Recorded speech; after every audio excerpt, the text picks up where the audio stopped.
নবদ্বীপ মানে নতুন দ্বীপ নয়, নব মানে নয়, নয়টা দ্বীপের সমন্বয়ে গঠিত, যা হচ্ছে অন্তর্দ্বীপ, সীমান্ত দ্বীপ, গোদ্রম দ্বীপ, মধ্যদ্বীপ, তারপরে কুলদ্বীপ, ঋতুদ্বীপ, জন্যদ্বীপ, মুদোদ্রম দ্বীপ এবং হরিদ্বীপ, এই নয়টা দ্বীপ। আবার এই নয়টা দ্বীপ হচ্ছে শ্রীমদ্ ভাগবতমে বর্ণিত যে নববিধা ভক্তি আছে। তো এক একটা দ্বীপ হচ্ছে এক একটা ভক্তির পাদপীঠ, বোঝা গেল। আর এই যে নয়টা দ্বীপের যে নয়টা নাম, তা হওয়ার পিছনে, প্রত্যেকটা দ্বীপের হওয়ার নামকরণ পিছনে বিশাল একটা ইতিহাস আছে। নবদ্বীপ, নয়টা দ্বীপ। অন্তর্দ্বীপ, যে আমরা এখানে যেখানে আছি মায়াপুরে, এটা হচ্ছে অন্তর্দ্বীপ শ্রী মায়াপুর, যা হচ্ছে বৃন্দাবনের যে গোকুল মহাবনের সমান। এই অন্তর্দ্বীপ নাম কেন হয়েছিল? তার কারণ ভগবান শ্রীকৃষ্ণ যখন বৃন্দাবনে অবতীর্ণ হয়ে তার বাল্যলীলা করছিলেন, গোবৎসচার বাসুর ছিলেন, এবং তখন পিতামহ ব্রহ্মা, সৃষ্টিকর্তা ব্রহ্মা, তিনি ব্রহ্মলোকে আছেন। তিনি চিন্তা করলেন, আমার ইষ্টদেব ভগবান এখন তিনি বৃন্দাবনে অবতীর্ণ হয়ে গোবৎসচারণ লীলা করছেন, তো আমি একবার বৃন্দাবনে যাব এবং ভগবান শ্রীকৃষ্ণের এই গোবৎসচারণ লীলা দেখ। এইরকম চিন্তা তিনি একদিন কী করেছিলেন, এই বৃন্দাবনে এসেছিলেন। সেদিনটা ছিল এই যখন শ্রাবণ মাস চলছে, শ্রাবণ মাসের পূর্ণিমার দিন, বুঝে গেল, শ্রাবণী পূর্ণিমা, বলরামের আবির্ভাব তিথি, ঝুলন পূর্ণিমা। তা তিনি যখন এসেছিলেন তখন ভগবান শ্রীকৃষ্ণ তার সখাদেরকে নিয়ে গোবৎসগণকে চারণ করতে করতে বৃন্দাবনের কাম্যবনে একটা স্থান আছে, যেটাকে ভোজন স্থলী বলে, সেখানে কৃষ্ণ সখাদেরকে নিয়ে সেখানে বসলেন। কৃষ্ণকে মধ্যবর্তী স্থানে রেখে সখারা বসলেন এবং তাদের বাড়ির থেকে মায়েরা যে খাবার তৈরি করে দিয়েছিল তা খুলে তারা খেতে আরম্ভ করলেন, এবং যেটা খুব ভালো লেগেছে সেটাই তারা কৃষ্ণের মুখে তুলে দিচ্ছেন, যে কৃষ্ণ তুমি খাও, আমার মা তৈরি করে দিচ্ছে। আর কৃষ্ণ তাই খেয়ে নিচ্ছে। এটা দেখে ব্রহ্মা তো অবাক হয়ে গেলেন, এটা কি করে সম্ভব হতে পারে যে আমি যার নাম করি, ধ্যান করি, আমার ইষ্টদেব ভগবান, তিনি কি করে এত সাধারণভাবে জীবনযাপন করতে পারে? এটা কি আমার ইষ্টদেব কৃষ্ণ না অন্য কেউ? তখন তিনি ভাবলেন আমি একটু পরীক্ষা করে দেখি। তো যেই সময় কৃষ্ণ সখাদেরকে নিয়ে এরকম ভোজন লীলা করছিলেন, তখন সেই সমস্ত বাসুরেরা দেখছে যে সমস্ত রাখাল বালকেরা ভোজন করছে, তখন তারা এদিক ওদিক দূরবর্তী স্থানে চলে যেতে লাগলো। সেই অবসরে ব্রহ্মা কি করলেন, সমস্ত গোবৎসগণকে হরণ করে এই নিকটবর্তী একটা পাহাড়ের ভিতরে তাদেরকে আবদ্ধ করে রাখলেন। তখন কৃষ্ণের সখারা কৃষ্ণকে বলছে, কৃষ্ণ আমরা এখানে ভোজন করছি আর আমাদের গোবৎসগণ এখান থেকে দূরে চলে গেল, তুমি এখানটায় বসো, আমরা গোবৎসগণকে ফিরিয়ে আনি। যখন ওরা গোবৎসগণকে ফিরিয়ে আনতে গেছে, তখন ব্রহ্মা করেছে কি সমস্ত রাখাল বালকগণকে হরণ করে তারই পার্শ্ববর্তী একটা গুহার ভিতরে তাদেরকে আবদ্ধ করে রাখলেন। তারপরে ব্রহ্মা চিন্তা করলেন, এখন কৃষ্ণের কাছে তার প্রিয় গোবৎসরাই, প্রিয় সখারাই, এখন দেখব যে কৃষ্ণ একাকী কি করেন। তখন কৃষ্ণ বুঝতে পারলেন যে ব্রহ্মা আমাকে পরীক্ষা করবার জন্য আমার প্রিয় রাখাল বালকগণকে, গোবৎসগণকে হরণ করে নিয়ে গেল। এখন আমি একাকী কি করে গ্রামের বাড়িতে ফিরে যেতে পারি? আমি যদি একাকী ফিরে যাই, আমার সখার মায়েরা আমার কাছে জানতে চাইবে যে তুমি একা একা কেন, তোমার সেই শ্রীদাম কোথায়, সুদাম কোথায়, সুবল কোথায়? তখন আমি ওদেরকে কি বলবো? তখন কৃষ্ণ কি করলেন, তার দেহ থেকে সমস্ত গোবৎসগণকে এবং সখাগণকে প্রকাশিত করলেন এবং তাদেরকে নিয়ে তিনি ধীরে ধীরে গ্রামের বাড়ির দিকে চলে যেতে লাগলেন। আর সেই সময় ব্রহ্মা এলেন, এসে দেখছি ব্যাপারটা কি, আমি যে সমস্ত গোবৎস রাখাল বালকগণকে এই গুফার ভিতরে আবদ্ধ করে রেখে এলাম, ওরা আমার আগে কি করে কৃষ্ণের কাছে চলে এলো। তখন তিনি আবার তাড়াতাড়ি সে গুফার ভিতরে গেলেন, সেখানে গিয়ে দেখলেন সেই সমস্ত রাখাল বালক গোবৎসরা সেখানে আছে। আবার তিনি কৃষ্ণের কাছে এলেন, এসে দেখছেন ওরা এখানেই আছে। তখন ব্রহ্মা তো অবাক হয়ে গেলেন। তখন কৃষ্ণ কি করলেন, ব্রহ্মাকে তো ঐশ্বর্য দেখালেন। তিনি সমস্ত গোবৎস এবং রাখালগণকে চতুর্ভুজ নারায়ণের রূপে দেখালেন, শঙ্খ চক্র গদা পদ্মধারী। আর ওইটা দেখে তো ব্রহ্মা বুঝতে পারলেন যে কৃষ্ণ ভগবান, তার সাথে এরকম হঠকারিতা করা, পরীক্ষা করতে যাওয়াটা আমার ঠিক হয়নি। তখন সেখানে নেমে হাঁটু মেরে বসে কৃষ্ণের মুখে হাত জোর করে স্তবস্তুতি করতে লাগলেন। তার এই কৃতগর্বের জন্য অপরাধ ক্ষমা করার জন্য প্রার্থনা জানাতে লাগলেন। তখন আমাদের ভগবত দর্শন পত্রিকা একটা ছবি আছে, কৃষ্ণ তখন তার পিছনে থাকা একটা ছোট্ট গাছের ভিতরে পিছন দিয়ে একটা গাছের ঢাল ধরে এখানে দেখা আবকা ছেলের মতন দাঁড়িয়ে গেল। ব্রহ্মা স্তব করে যাচ্ছে, কৃষ্ণ কিছুই বলছে না।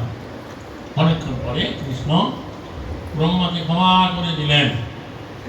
তখন ব্রহ্মার মনে একটা অপরাধ বোধ থেকে গেল। তখন তিনি চিন্তা করলেন যে এই দ্বাপরের শেষে ভগবান শ্রীকৃষ্ণ তার স্বস্বরূপে আবির্ভূত হয়ে লীলাবিলাস করলেন, আমি তাকে চিনতে পারলাম না, পরীক্ষা করতে গিয়ে অপরাধী হইলাম। শুনেছি এই কৃষ্ণ আবার কলিযুগে তিনি তার অন্তরঙ্গা শক্তি শ্রীমতী রাধারানীর ভাব এবং কান্তি নিয়ে এই নদিয়ান অবদ্বীপে অবতীর্ণ হইবে এবং কলিযুগের যে যুগল ধর্ম হরে কৃষ্ণ নাম প্রবর্তন করবে। যাকে কাছে পাবেন তাকে তিনি বিনা সাধনায় এই প্রেম ভক্তি প্রদান করে দিবেন। তখন ব্রহ্মা চিন্তা করলেন, আমার যাতে করে আর কোনো অপরাধ না হয় তার একটা বন্দোবস্ত আমাকে এখন থেকেই করতে হবে। তখন তিনি নবদ্বীপ ধামে এলেন এবং এখানে বসে তিনি গৌরাঙ্গের আরাধনা করতে লাগলেন, গৌরাঙ্গের নাম জপ করতে লাগলেন। তারপর এক সময় গৌরাঙ্গ মহাপ্রভু তার কৌশল মূর্তিতে ব্রহ্মার সম্মুখে আবির্ভূত হয়ে জিজ্ঞাসা করেন, হে ব্রহ্মা, তুমি কেন এখানে এরকম কঠোর তপস্যা করে আমার নাম করে চলেছ? তখন ব্রহ্মা বললেন, আমি কৃষ্ণলীলা বলতে পারলাম না, পরীক্ষা করতে গিয়ে অপরাধী হইলাম। তা আপনি যখন আবার এই কলিযুগের প্রথমে এই গৌরাঙ্গ মহাপ্রভূ অবতীর্ণ হয়ে কলিযুগের যুগ ধর্ম হরিনাম প্রবর্তন করবেন, অকাতরে সকলকে এই প্রেম ভক্তি প্রদান করবেন, আমি যেন সেই সময়ে কোনো অপরাধী না হই, তার অভয় বাণী আপনার শ্রীমুখে আমি শুনতে চাই। আর আপনি এই যে নাম প্রেম প্রদান করবেন, সেই নাম রস আমি আস্বাদন করতে চাই, প্রেম ভক্তি প্রাপ্তি হতে চাই। তখন গৌরাঙ্গ মহাপ্রভু ব্রহ্মাকে অভয় দিলেন যে না, তুমি এই কলিযুগে তুমি কোনো অপরাধী হবে না। আমার আবির্ভূত হওয়ার কিছুকাল পূর্বেই তুমি এই গৌরমণ্ডল ভূমিতে আমার মানব জীবন প্রাপ্ত হবে এবং অত্যন্ত ধন্যভাবে থাকবে। প্রতিদিন তুমি 3 লক্ষ নাম গ্রহণ করবে। এইরকমভাবে তাকে অভয় দিলেন আর বললেন যে তুমি হরিদাস নাম প্রাপ্ত হবে। তাই এই গৌরাঙ্গ মহাপ্রভুর আবির্ভাবের কিছুকাল পূর্বেই এই ব্রহ্মা তিনি গৌরমণ্ডল ভূমি বর্তমান বাংলাদেশের সাতক্ষীরা জেলায় গুরুং গ্রামে জন্ম করে তিনি অবতীর্ণ হইলেন এবং 5 বছর অবধি তিনি শুধু মাতৃতীর্থ পান করেছেন। তারপরে সেখান থেকে চলতে চলতে তিনি শান্তিপুরে অদ্বৈত আচার্যের কাছে চলে আসেন। অদ্বৈত আচার্য হচ্ছে মহাবিষ্ণুর অবতার। এই সময় তার বয়স ছিল 14-15 বৎসর। তখন তিনি শান্তিপুরে ক্রমফলে ছাত্র পড়াইতে শুরু করেছেন।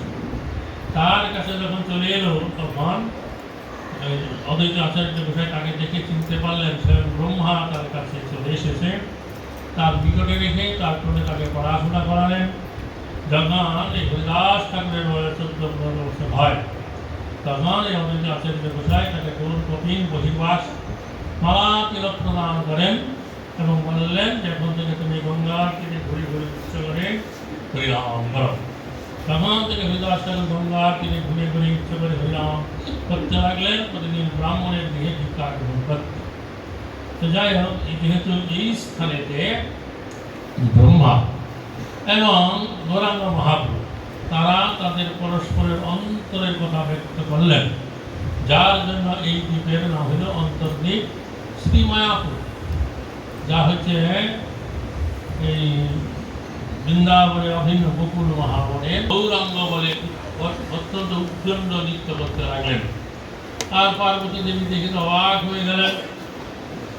তখন ভাবলেন, আমি ভগবানের অনেক নাম শুনেছি, গৌরাঙ্গ নামকে আমি কখনো শুনি নাই। এই গৌরাঙ্গ নাম শুনে আমার হৃদয় পুলকিত হচ্ছে। তখন তিনি শিব ঠাকুরকে জিজ্ঞাসা করেন, হে প্রভু, আপনি কেন এই গৌরাঙ্গ নাম করে এইরকম ভাবে উদ্দণ্ড নৃত্য কীর্তন করছেন? আর এই গৌরাঙ্গ নাম শুনে আমার হৃদয়ে আনন্দে ভরে যাচ্ছে, আপনি কৃপা করে বলুন এই গৌরাঙ্গ কে? তখন শিব ঠাকুর বললেন, হে পার্বতী, তুমি ভাগ্যবতী, তুমি গৌরাঙ্গ সম্বন্ধে জানতে চাইলে। এই যে আগামী কলিযুগ আসছে, আগামী কলিযুগেতে স্বয়ং ভগবান ব্রজেন্দ্র নন্দন শ্রীকৃষ্ণ তিনি তার অন্তরঙ্গা শক্তি শ্রীমতী রাধারানীর ভাব এবং কান্তি নিয়ে গৌরাঙ্গ মহাপ্রভুকে নদিয়ার অবতীর্ণ অবতীর্ণ হইবেন এবং এই কলিযুগের যে মহামন্ত্র হরে কৃষ্ণ নাম প্রবর্তন করবেন এবং যাকে কাছে পাবেন তাকেই তিনি বিনা সাধনায় এই প্রেম ভক্তি প্রদান করবেন। এই কথা চিন্তা করে আমি আনন্দে ভেসে যাচ্ছি, তাই আমি আনন্দে এই গৌরাঙ্গ নাম কীর্তন করছি। তখন পার্বতী দেবী জিজ্ঞাসা করলেন যে কি করে এই গৌরাঙ্গ মহাপ্রভুর কৃপা তাড়াতাড়ি প্রাপ্ত হওয়া যায়, সেই উপায় আপনি আমাকে বলুন, আমি গৌরাঙ্গ মহাপ্রভুর কৃপা প্রাপ্ত হতে চাই। তখন শিব ঠাকুর বললেন, তাহলে তুমি নবদ্বীপ ধামে যাও, গঙ্গার তীরে কুটির বেঁধে তুমি গৌরাঙ্গের নাম কীর্তন ভজন করো, অতি অল্প দিনেই তার কৃপা প্রাপ্ত হয়ে যাবে।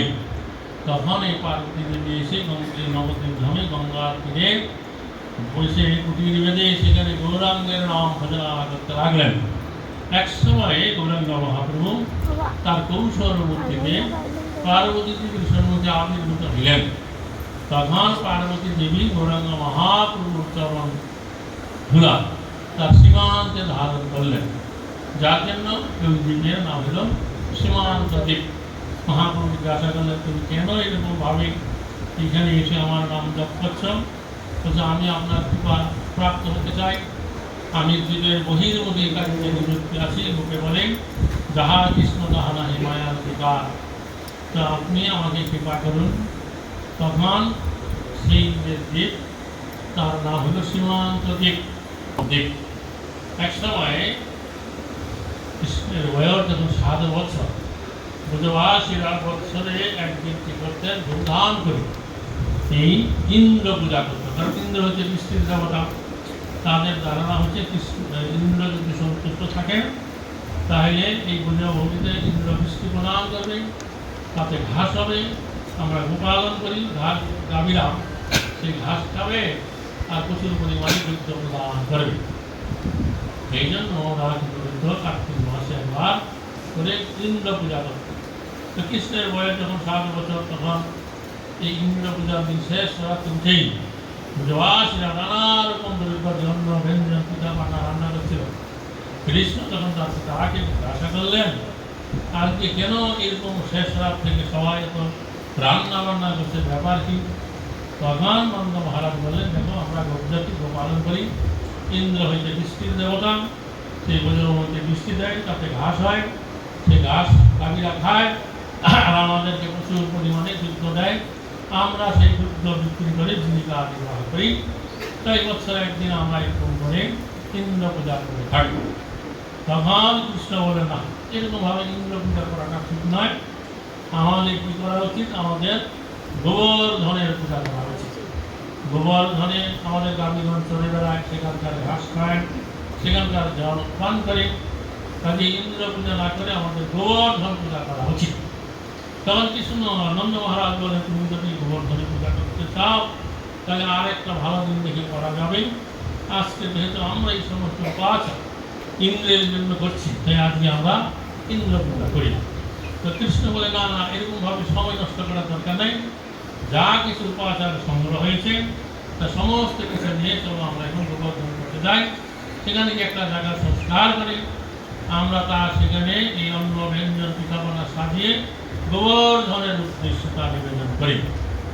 তখন নন্দ মহারাজ নির্দিন সবাইকে শতকে ভর্তি করে এই অন্ন ব্যঞ্জন পিঠাপনা যা তৈরি হয়েছে এবং আমাদের গাভীগণকে নিয়ে যখন আমরা গোবর্ধন তটে যাই, তখন গোবর্ধন তটে গিয়ে একটা জায়গা সংস্কার করে এই অন্ন ব্যঞ্জন পিঠাপনা দিয়ে বিশাল অন্নকূট সাজালেন এবং তখন সেই গোবর্ধনের উদ্দেশ্যে সমস্ত কিছু নিবেদন করা হলো। তখন গোবর্ধনের হাত মারিয়ে সমস্ত অন্ন ব্যঞ্জন পিঠাপনা সেগুলো খেতে লাগে। তখন কৃষ্ণ বলে, দেখো তোমরা যেটা ইন্দ্র পূজা করেছ, ইন্দ্র কোনোদিন আবির্ভূত হয়ে সেই সমস্ত তোমাদের নিবেদিত নৈবেদ্য খেয়েছে, আর এই গোবর্ধনকে নিবেদন করা মাত্র গোবর্ধন তা খেতে শুরু করেছে। তখন সমস্ত কিছু খাওয়ার পরে গোবর্ধন বলতে আনরে আনরে, আরো আরো আরো কি আছে, তখন আরো তারা নিবেদন করলেন, সমস্ত খেলেন। তখন কৃষ্ণ বললেন, যখন তোমাদের গাভীগণকে পরবর্তী করে চলো আমরা গোবর্ধন পরিক্রমা করি। সেই থেকেই গোবর্ধন পরিক্রমা শুরু হলো এবং বছরে একবার সেই দিন এই অন্নকূট মহোৎসব হয় কার্তিক মাসে। তারপরে তারা যখন ফিরে ফিরে এলো, আর ইন্দ্র যখন জানতে পারলো যে ব্রজবাসীরা কৃষ্ণ একটা ছোট্ট বালক 7 বছরের, তার কথায় আমার পূজা বন্ধ করে গোবর্ধন পূজা করছে, তখন কৃষ্ণ কি করলো, বড় বড় মেঘধ্বনিকে ডাকলেন যে তোমরা আসো, তোমরা যাও ব্রজভূমিতে গিয়ে প্রবলভাবে বাড়ি বর্ষণ করো। তখন সেই সমস্ত মেঘরা ব্রজভূমিতে এসে প্রবলভাবে বাড়ি বর্ষণ করতে লাগলো। তখন ব্রজবাসীরা কৃষ্ণের কাছে এসে বলল, কৃষ্ণ তোমার কথায় আমরা ইন্দ্র পূজা না করে গোবর্ধনের পূজা করলাম, ইন্দ্র আমাদের প্রতি কুপিত হয়ে গেল এবং এই ব্রজভূমিতে প্রবলভাবে বাড়ি বর্ষণ করছে, এখন আমরা কি করবো? তখন কৃষ্ণ বলে, কোনো চিন্তা নাই, তোমরা তোমাদের সমস্ত গৃহপালিত পশুগণকে সঙ্গে নিয়ে তোমরা তাড়াতাড়ি আমরা গোবর্ধনের পর্বতে যাই, গোবর্ধন পর্বত তোমাদেরকে রক্ষা করবে। এইভাবে তারা যখন গোবর্ধন পর্বতে গেল, কৃষ্ণ তখন সেই গোবর্ধন পর্বতটাকে এক হাতে তুলে ধরলেন আর সমস্ত ব্রজবাসীগণকে বললেন, তোমরা তোমাদের গৃহপালিত পশুগণকে নিয়ে গোবর্ধন পর্বতে ভিতরে চলে আসো, ইন্দ্রের দৃষ্টিপাত তোমাদের কোনো কিছু করতে পারবে না।